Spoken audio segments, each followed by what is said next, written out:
I can, oh, you're recording. Okay, cool. All right. So, hi everybody, I'm Aya. Today we're going to be going over Wireshark to sort of get you guys to a level of familiarity where you could use this confidently for network analysis. And so before I jump into the intro, if you guys have Wireshark, you feel free to pull it up right now so that you can follow along with some of the things that I'm showing you guys. And y'all can start doing that as I get into our intro. So one thing I need to clear up is that I first used Wireshark 4 years ago. So I'm sure you all are super impressed by this, thinking I'm some sort of expert, 4 years of experience, right? No, that's not what this situation is. So I'm kind of a mediocre amateur-ish. But what I can provide is I know what it's like to open up Wireshark and then have absolutely no idea what you're looking at. And so if that was ever you at some point, I understand how you're feeling. And my goal is for this time that we spend together, that I can speed through that 4-year process of being intimidated by Wireshark so that you can feel more confident using it. So for this talk, I'll start off by going over interfaces with networks, and then we'll talk a little bit about how to collect packet data. We'll spend a lot of time talking about how to filter packet data. We'll spend more time how to actually read packets. And then at the end, we're gonna apply it and use solve a forever CTF problem. So you'll get 3 points on there. Woo! So quick note. When you are analyzing network traffic, collecting it, doing that kind of thing, it's called packet sniffing. And so it's a joke. What are you sniffing? But I am going to get us started with opening up Wireshark. Oops, that's caps lock. Just so that you guys can see what I'm talking about when I say all these interfaces. All right, so there are a lot of different options that you see here when Wireshark first comes up, and it's like, yo, what do you want to listen to? Most likely you will use only like 3 of these ever in your life. So the most common ones are the Ethernet. I'm not connected to that, so there's nothing to listen to anyways. Wireless and loopback. So loopback is, if you hover over this, it'll tell you what address it's listening to, except it's not doing that right now for some reason. But loopback is essentially only listening to packets that go to and from 127.0.0.1, which is localhost. And so that really means that you're just listening to stuff you send to yourself. It sounds kind of useless, except it's really, really helpful if you're ever doing debugging stuff where you are self-hosting these things. And so at some point, based on the demographics in this room, most likely you will be self-hosting a server at some point in your life. And when you are trying to figure out what's going wrong with the network, Wireshark will be your friend sometimes. And quick note, so by default, you're only listening to traffic that comes to and from your own device. It is possible to listen to all the traffic that is happening on your local network, because basically what happens on your local network is kind of people just like scream out data. And then you have a NIC driver, a network interface card, that like looks at the packet and it's like, oh, this is not meant for me. I'm not going to forward this to the operating system because I'm not supposed to be reading that. It's very polite that way, but you can set it to promiscuous mode. And from that, yeah, it's funny. I like that word too. Anyways, when it's in promiscuous mode, it just reads everything, even if it's not for you. So before I start talking about how to connect to interfaces and, sniffing packets and all that good stuff, let's talk about when it is and is not okay to do it. If any of y'all have heard the saying, it's easier to ask for forgiveness than it is to ask for permission, know that that is absolutely not the case in this situation. Please, please, please ask for permission first. So times when it's okay, you can sniff your own packet. Sniff your own packets. Like it's data that you were seeing anyways. It's fine. You're not exploiting anybody, probably. And then if you're sniffing other people's traffic and it's on a network where you have permission to do that, that's cool. You have permission. Let's say you're sniffing other people's traffic on a network where, you know, they're probably maybe okay with it. You just didn't really ask specifically. Go ask for permission. And then you're sniffing packets on a network where you don't have permission to do that. No, you have to ask for permission to do that. The main point of this slide is that you must ask for permission. Please be ethical about this. All right, so let's get our Wireshark. So when you first connect to an interface, it will automatically start capturing data. In my case, it's not going to, because I have it set up so that non-super users cannot monitor network traffic. And this really, I could have just avoided this by doing sudo Wireshark, but I purposely did it this way so that you all would see it and be reminded that even Wireshark needs permission. Yes, Daniel? Huh?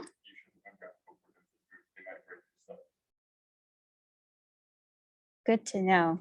I will keep that in mind. But in this situation, I'm not going to go and like reconfigure my settings. So we're just going to have to do sudo Wireshark.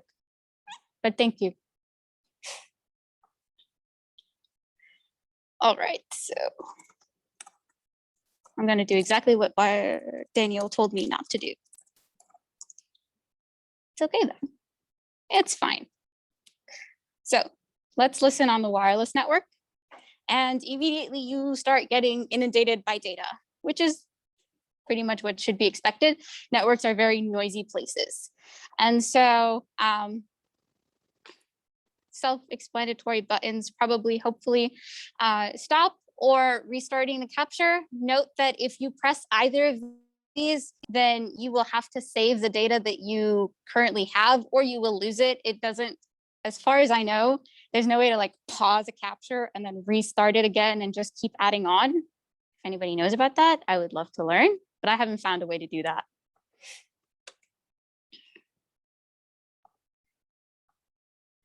So actually, I probably should have let it keep going. But let's take a look at how much data we've gotten so far. Oh, it's a decent amount. So we got about slightly under 9,000 packets in the span of 38 seconds. That should feel a little overwhelming. I don't know about you guys, but this is kind of a lot. Yes, Daniel?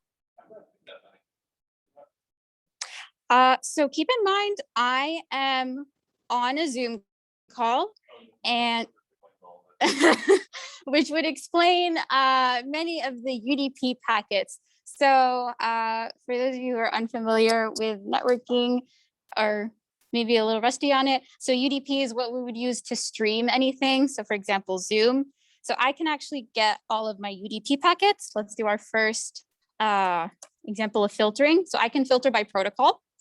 And this shows me that, okay, 8,376 of them are UDP, which is approximately 94% of all my packets. So yeah, that explains why I'm getting so many packets is Zoom. I was going to start off by showing you guys how you can filter via IP addresses. So if you notice here, you always can find out what the source and the destination IP address are. And so there is, interestingly, this one IP address that always shows up. I wonder why. Anybody want to take a guess? Why would, yes. Give me your name. Alex. It is indeed. I wish I had brought candy so that I could give you some, but yes, gold star. That is indeed my IP address. So if I search for anything that involves my IP address, I actually get only like 99.2%. And so I didn't lie to you. Like, this really is just my data only going to and from my device. But the 0.8% that is not this specific IP address is probably an IPv6 address. So it doesn't really like match the filter, but it's still me.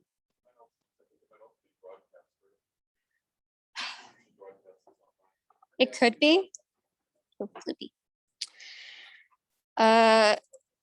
This never works for me. This is supposed to get everything that's not this, but for some reason it never works. And so I don't really actually.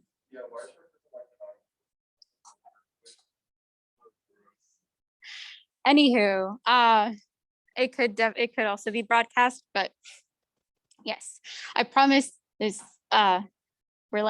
we are being ethical. I am practicing what I preach. So we have IP addresses. I'm going to show you guys a cool little thing for those of you who think that looking at IP addresses is kind of yucky. So you can change your preferences. Wireshark automatically does. Oh, dang it, I have to pull that up. There we go. Now you can see what I'm seeing. So Wireshark can automatically do name resolution. So it can resolve what IP addresses are. There we go. I personally think this is uglier than looking at an IP address because most of these are gross. I can probably find one that's nice if it'll be, yeah, nope. Occasionally you'll come across something like utexas.edu. Yes? You might be able to put like the not outside of the like not and then like IP address equals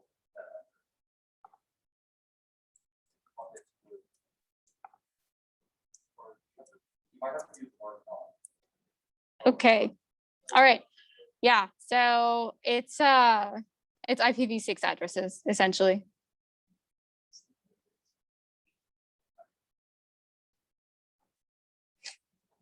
Thank you, Sean.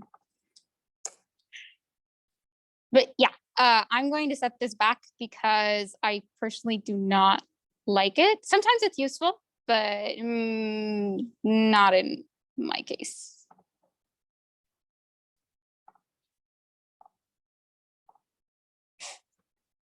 All right, so we've talked about filtering by IP addresses. I've shown you filtering by UDP just by typing up UDP.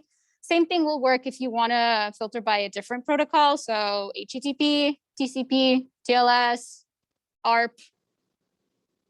There's probably more and I just haven't thought of them, but you can filter just by typing out the name of the protocol and it'll give you those ones. You can also search within a packet to see if it contains specific strings or bytes. So for example, I had one prepared. Oh, not on this one. I have another one though, where I did stuff earlier.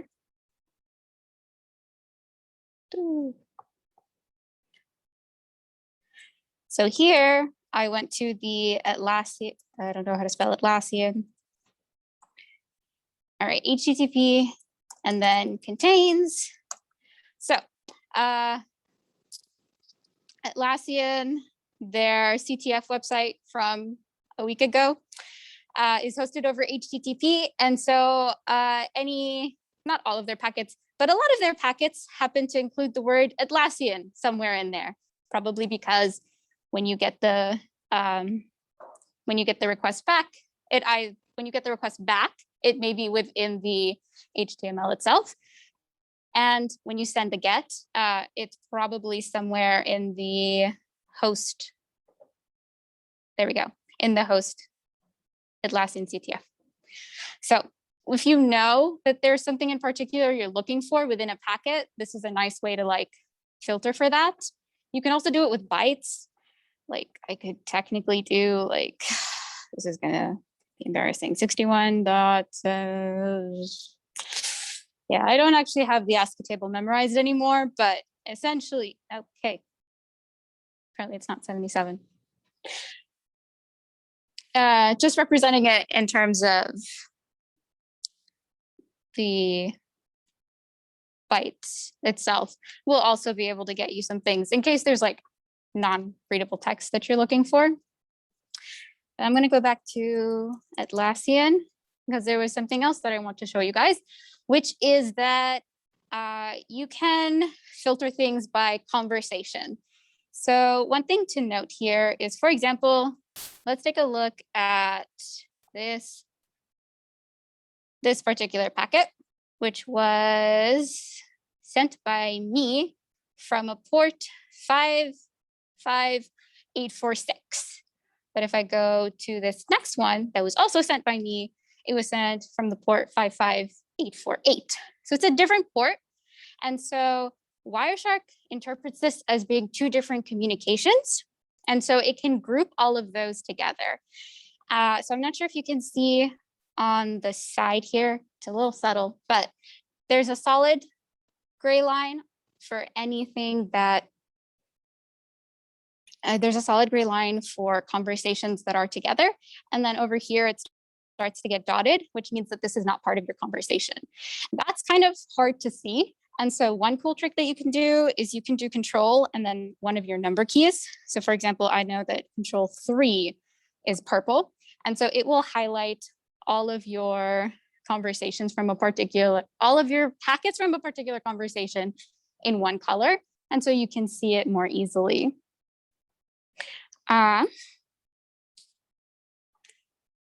This, however, is not the most useful way sometimes because, for example, I think this one has a total, okay, actually, I can see, I have about 5,000 packets in here. And if I wanted to see the whole conversation, it might be dispersed. I could probably easily find the purple, but the packets could be very far in between. And so if you right click on a packet and then click follow, you can essentially get the entire stream all in one nice little filter.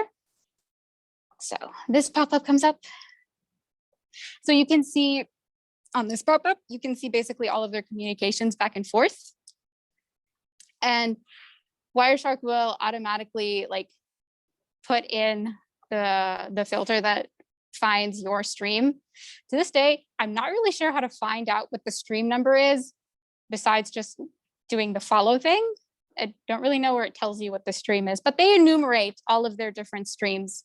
And so this one is the one where I'm using port 55848 to talk with Atlassian's server, right? And so another, while we're talking about like how to read information about your packets. So that sidebar, as you can see, it's solid gray. Everything's in the same conversation. There's also some other cool little features in there. So for example, they have these little arrows for showing if it can tell that something is a query and then there's an associated response, it'll show you like, okay, look, you sent, okay, I sent a post and no, yes, I sent a post and then the server returns with the message found, right? So these two arrows show these two are correlated response, query and response. There are these dots. And I'm gonna be honest, I don't know what they mean. I know that they like signify they're correlated in some way. And I've tried really hard to like Google it and figure it out or like mess around and try to figure, I don't know. There's dots, they like change. I don't understand the rhyme or the reason, but they show something. And like, if somebody knows what they mean, then I would really appreciate it if you could tell. Oh, Yeah, there's always be something with the same protocol. So like you click on an HTTP request, it's always going to be another HTTP request using the same connection. it's, I don't think they're both, I think if you click on a request, it'll show you the corresponding response. But it also shows, it also puts the dots next to all of the other requests in that. I know that for a fact when I've done this before where there's a TLS application packet and then it'll highlight a bunch of acts that are associated with it. But but like the acts are TCP, they're not TLS. And so they're not necessarily, well, I guess if you're thinking about it, they're all TCP, but they're not all TLS. And so maybe, but also, I don't know. It's really hard to figure out. I just know that they're somehow correlated in like time wise. Like this is like an immediate something after or immediate something before. But I don't really know how to like what it means. There's one that I do know what it is. Let me see if I can find. There we go. All right. If you click on an ACK, it will like give you this this gray little check mark next to the message that was ACK. You could technically figure it out if you like read through the packet and try to like figure out like, yes, this is seek ACK analysis. Yeah, all right. So it could tell you it's like, this is associated with 1918. And then there you go, it is 1918. But also like, that's a lot of work. And sometimes you're just like, I just want a quick little graphical note demarcation. Yeah. All right. One last thing to do with color. Color is kind of my thing. I really love color. I like that you can color stuff. Let's go ahead and get rid of this. But for no.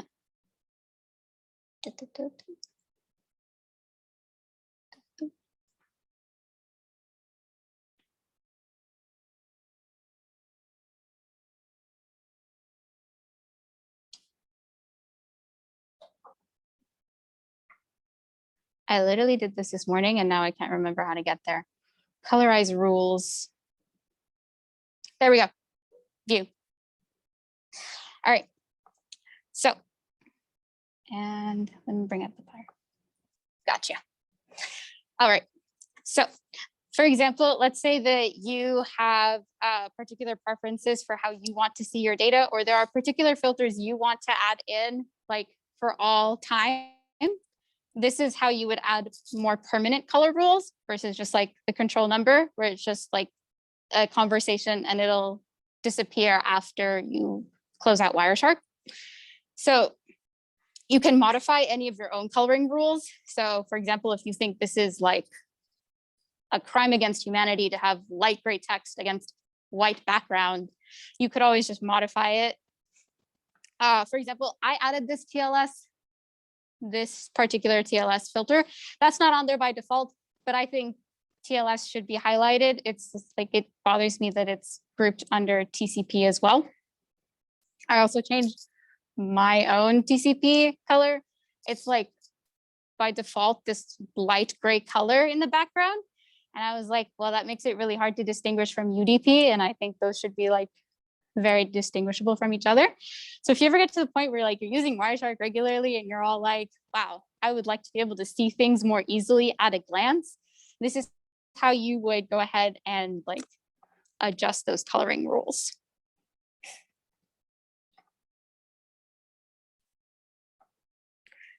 So I just spit out a bunch of filtering data at you guys.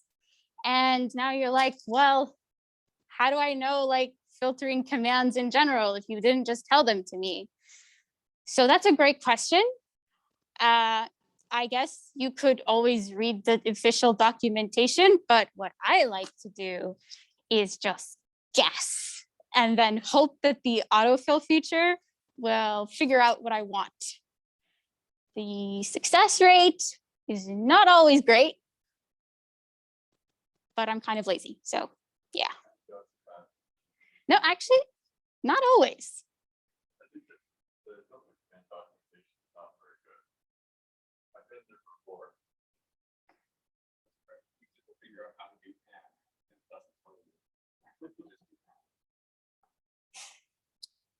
All right. So for the last part, we're going to be talking about how to read a packet. Now that you've like filtered it out and you have what you want to look at in front of you, what are you going to do now? So this is the part where I'm essentially going to be telling you that Wireshark is really helpful for helping you, like visualize and like understand where things are going. But it's also, you're going to need some knowledge of networking in order to be able to get through this part. I know, shocking. You need to have knowledge of networking to do network analysis. Okay. Just a quick poll. How many of y'all are familiar with like the layer model of networks? Okay. All right. That's okay. That's totally fine. So this is not really a talk about the network layer model. And honestly, it's a little flawed and it gets a lot of critique because it doesn't really encapsulate past like level 4, honestly. But in general, to give a quick overview of what's going on, when I say that we have a packet, really what we have is something that is metaphorically like a Russian doll. Like really we put packets inside of more packets, and we just like call the one thing a packet. And the reason that we do it like this weird nested model is because there's a lot of different things that we want to do over a network. Sometimes you want to send a direct message to somebody. Sometimes you want to like have a secure connection. Sometimes you want to send an email. Sometimes you want to have HTTP. And so there's all sorts of different things that could happen over a network. And so rather than making several different designs for how they should each be set up based on like the specifics of exactly what you need to do, we decided that it would be better to have a general way where, okay, anybody who wants to like use Ethernet, your thing has to be formatted this way. And so now I don't care if you're trying to like go out into the internet or if you just need to talk to your router real quick, the way that you use the Ethernet is standardized. And then, okay, all right, let's say you do need to go out to the internet. So then you're like at this networking level over here. And so then it's like, okay, so then everything that's going out to the internet uses the internet protocol. So within that, we have a specific packet where we work for things that are going out to the internet. And so then from the internet, I don't want to just have, I want to have things be correlated to the source where they're coming from. So I don't want my Google Chrome information to get all mixed up with my Zoom information, with my Slack channel. And so I would like for them to be associated with a specific application. And so then we do it, and then we continue building on in this way. And so we just nest things inside of each other so that when you are at a specific point within your journey in the network, only the specific level that the device you're at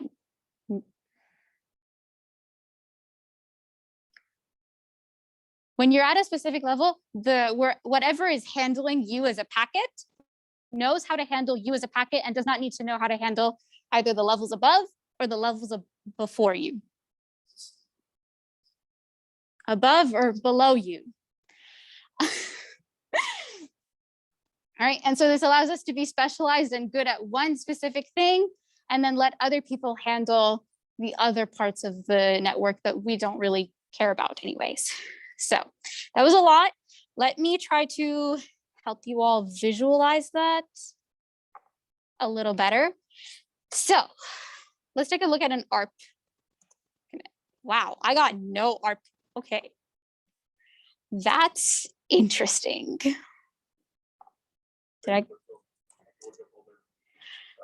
Wow, okay, all right, that's annoying. I really hope this is the one that doesn't. All right, that's pretty impressive that we had no ARPs. It's fine. All right, we'll just jump into TCP then. But essentially, the reason that I wanted to show you all an ARP was basically that ARP is a way that you talk to your router and you're like, hey, I need to find this specific IP address. Do you like know where that is? And then your router is like, yeah, I do. And then it tells you where it is. But yes.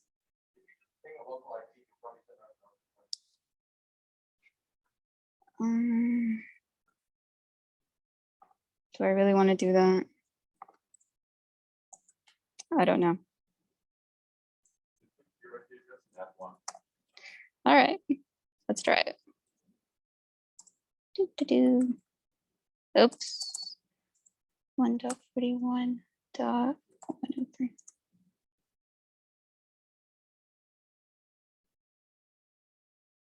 Yay, we found ARP request. Okay, all right, now I can show you what I wanted to show you. All right, you can stop ARPing. So essentially what I just did was I was like, yo, router, do you know who has this IP address? It is exactly what it's asking. Who has 10.146.141.103? And if you click on this specific packet, you can get a closer look at it. So don't worry about this like topmost one. This one is not really part of the layer model. This is just metadata that Wireshark has about it. So like there is nothing in this that actually says this is frame 11,292. Okay, wow. That's a lot. Anyways, basically it kind of starts over here. So it says that it is Ethernet. This was really Wi-Fi, but it's fine. And so this one just kind of has like physical addressing information. So your router is like, okay, cool. I know how to find you based on like some mapping of an IP address to a MAC address. But then on top of that, it actually says like, okay, well, what was this packet even about? Like, it's not just about going to the router, like I need to send information. And so within that, we have our ARP. And so it's like, okay, well, I want to find out who has this IP address, send it back to me when you're done.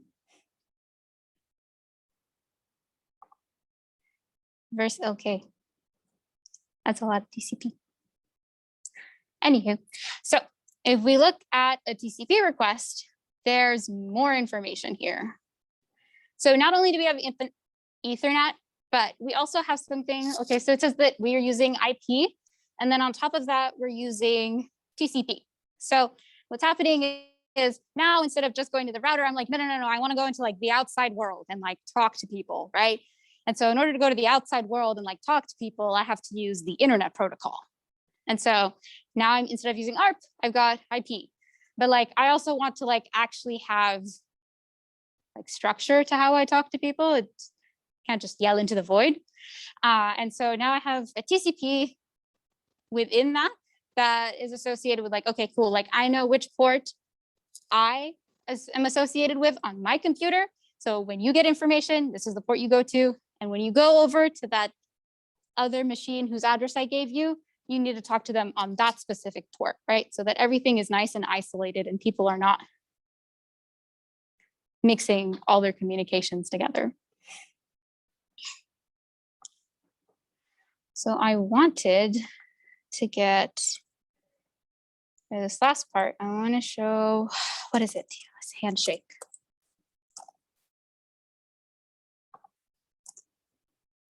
Yay.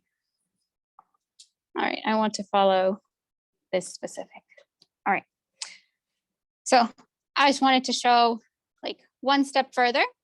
So if I go to a TLS packet, so TLS is what we use when we want to have encryption also within our application. So, you know, just communicating is fine and all, but like, you know, most people would like to have secrecy as well. Also, it's just, that's becoming more and more the standard of how it should be happening. And so when we have our TLS, not only do we have TCP, but then on top of that, we put in another TLS, another layer, which is TLS. And then you could technically go further than this. Wireshark can't, okay, well, it can't do anything because this is just a client hello. But once you've actually set up TLS and you're like sending application data, Wireshark cannot see that application data because it's encrypted. Like that was the whole point. And so it's just like, okay, well, it can't further interpret anything. There is a way to like give Wireshark the keys that you're using. And so then it can automatically decrypt the TLS packets as they're coming in. And so you could be able to maybe see further like, oh, well, on top of TLS, we're doing HTTP because this is like over a web browser or something. And so like you can take it further, but essentially what you need to understand from here is that this is like really helpful for you to be able to like visualize what's happening and be able to like see certain parts. This is not as helpful because you're just looking at encrypted data and it looks like complete nonsense. But if I were to show you an HTTP request,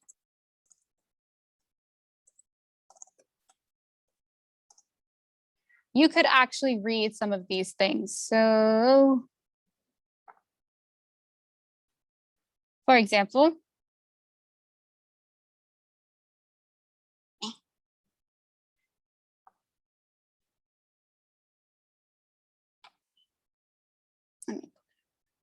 there we go.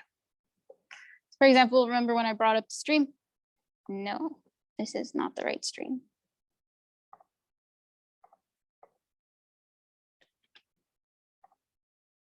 All right, yes, this is the stream that I want to look at. All right, so this is HTTP, not encrypted, super nice and easy to read. So you can actually see things like, oh, hey, look, I have returned this entire HTML document. And like you could see everything that was sent. And then you can see like, oh, hey, look, I sent back something and I have a cookie. And you can like really be able to like actually see what's happening inside of a packet. The only thing is that while this is a tool, this is not a teacher, if that makes sense. And so there will have to be like some effort on your part in order to be able to like actually figure out what's going on, right? So like, it's great and all if you can like filter out by DNS and maybe you can like extrapolate some information. If you didn't know what DNS was, you could see like, okay, there are like queries happening here and stuff. But without actually like looking it up and like figuring out what DNS is, you don't really understand what's happening here. And so I really want to emphasize that like Wireshark is really nice for like teaching you and like helping you in your journey to learn about networking, but it is not going to be the one actually teaching you.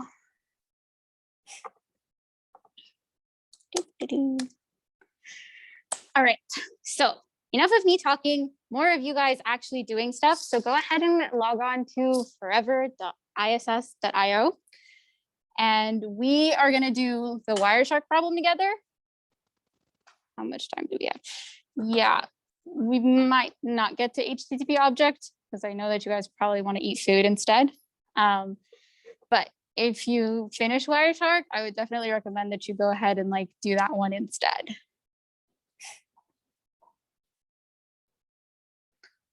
Ding, ding, ding.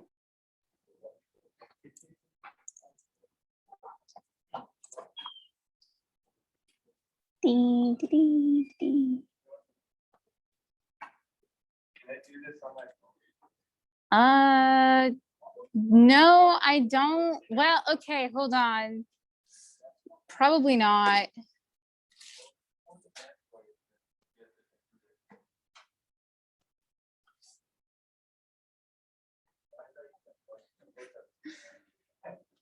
All right, so this is the problem I want you guys to try.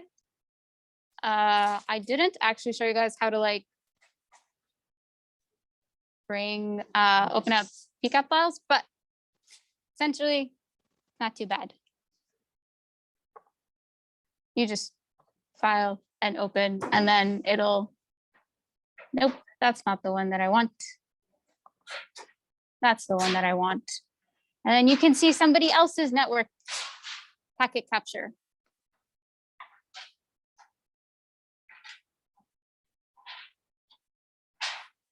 I'm so used to like teaching on Zoom. So I was about to ask you guys to give me a green check mark when you've gotten the thing downloaded and opened up.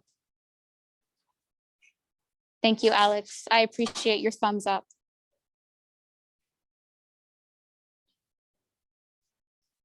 Yes, that's a great observation. Yes, Soham?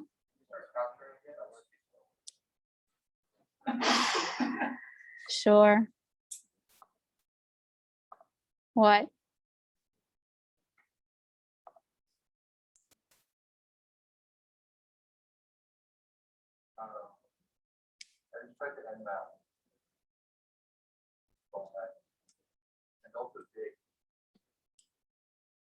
Okay. All right. Cool. That's nice. I'm sure they appreciate it.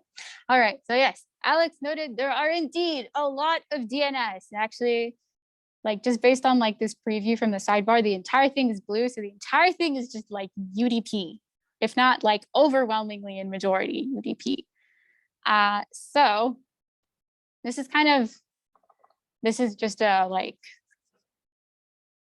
CTF thing. This is like the way we structure our CTFs is that all of the flags start with UT flag.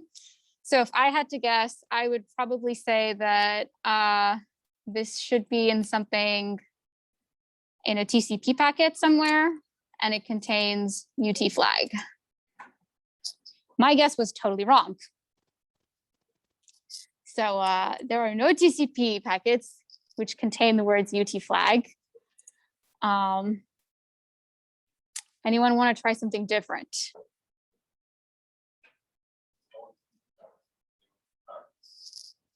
Sure, go for it, Alex. Okay, all right. Let's see, UDP contains UT flag. Oh my God, stuff came up. Yes, uh-huh.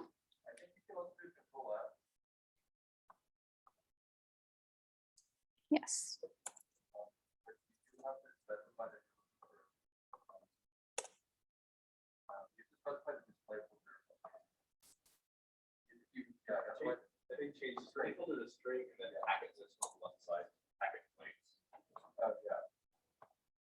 Oh, look at y'all teaching me. I'm so happy.